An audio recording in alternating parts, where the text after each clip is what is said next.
A pleasure to be here with Kavita Devgan. Ma'am, welcome to the Kolkata Literature Festival. Thank you. At the outset, let me ask you, your session today is called Off the Diet Charts. So what are you expecting and what are you expecting to talk about with respect to this session? So I'm very, very glad to be here, first of all. This is my second trip to Calcutta, and the earlier one was very fleeting, so I'm hoping to see a bit of Calcutta this time. This session, I think it's a very, very important topic that we're discussing today. We all talk about diet all the time, but somehow diet has been given a very wrong connotation. People think that diet is to not eat, whereas I personally believe in that's what I write about in all my books. Diet is about eating the right foods, so I hope that with today's conversation with my fellow panelists, we are able to, bust that myth a little and tell people what the real meaning of diet is. So I'm looking forward to have a conversation wherein a few important messages get across to the people who are listening about what are the foods that one must eat, how we must eat it, and how your food must be in synergy with the way you're living. So it's not just about food, it's also about your lifestyle. So they have to be merged together in a holistic whole so that you can stay healthy. So I'm looking forward to the conversation today. Wonderful. Talking about nutrition and food in general, what would you say are some of the biggest misconceptions that Indians have with respect to food? Like, for example, you mentioned one thing that, having a diet is almost like people think it's not about eating, but it's actually about eating the right kinds of foods. So maybe if you could be a little more specific about some of the misconceptions that Indians have or that you've come across. Yeah, so and this is what I'm really going to stress about in today's talk as well, is that we seem to be moving too far away from our traditional way of eating. I think it's important for us to look back and, there were very fabulous, commonsensical, logical way of eatings that people used to follow earlier, our grandparents and even our parents to an extent. Somehow our generation is giving up on those and running only after maybe new fads. So it's important, I think, to go back to the roots and to start eating the way they used to eat, because now, in fact, even science has proven, that our genes are only comfortable with the way they've been brought up, the way that our ancestors have been eating.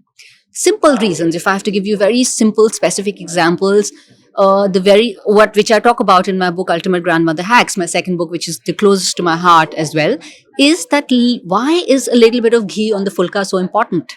The science has come back to it, saying that ghee is important. Some ghee is important. How Ayurveda used to say that your stomach, your gut, is your seat of health. It's a full circle now. The entire world is talking about how, your gut health is what you need to first focus on, even before weight loss, even before anything else. With immunity, I've spoken about boosting our immunity in my latest book, The Immunity Diet. And trust me, it just comes back to the very same old principles that were being followed earlier. There was no research then, but I think it was more out of observation or maybe even common sense that they used to follow those rules, sleeping at the right time, eating seasonal foods, working on your immunity on a daily basis, working on the acid-alkali balance of your gut. So all these things were followed as a habit or as a natural way of living and eating earlier. Somehow we seem to have forgotten that. And it's important. I agree. There are a lot of good new theories and researchers coming in. So the best way forward, I personally feel, would be to take the good things from the past and merge them with whatever good is coming out from new research and together move forward instead of just letting go of everything ancient, saying that it's old. Old is often gold. Indeed. Of late, there seems to be this obsession of avoiding carbohydrates. A lot of people in my generation, for instance, just don't want to eat carbs at all. To what extent is that valid, and is that sort of too much of an obsession or being too pedantic about a certain kind of food? Carbs, I don't know, somehow get bashed too much. There are cycles. First you bash carbs, then sometimes, the whole science changes. The talk changes, the science doesn't change, that fats are bad. No food is bad. I have this very clear message to everybody: not a single food is bad for us. Everything needs to be eaten in moderation. I have a very simple rule to tell everyone: eat more of the good food and less of the bad food, and you'll be sorted. Coming specifically to carbs, if we completely remove carbs from our diet, we are removing one very important macronutrient from our diet, which everyone needs on a daily basis. You cannot remove it. If you strike it off, you're going to ensure that you're going to get serious stomach issues, gut issues. Eventually, you're going to face depression. Your mood swings would be there, and you will not lose weight. Nothing is going to happen. So there would be no win-win. It'll be a loss. Sorry, it'll be a huge loss. Do not give up any macronutrient, any, be it carbohydrate, be it fat, be it fiber. Everything has a place in your diet.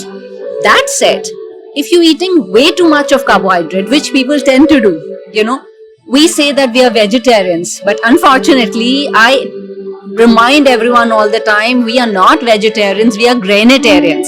All we eat are grains. So if it is too much of carbohydrate happening, then maybe it's not such a great idea. But trying to go off it is the biggest mistake a person would make.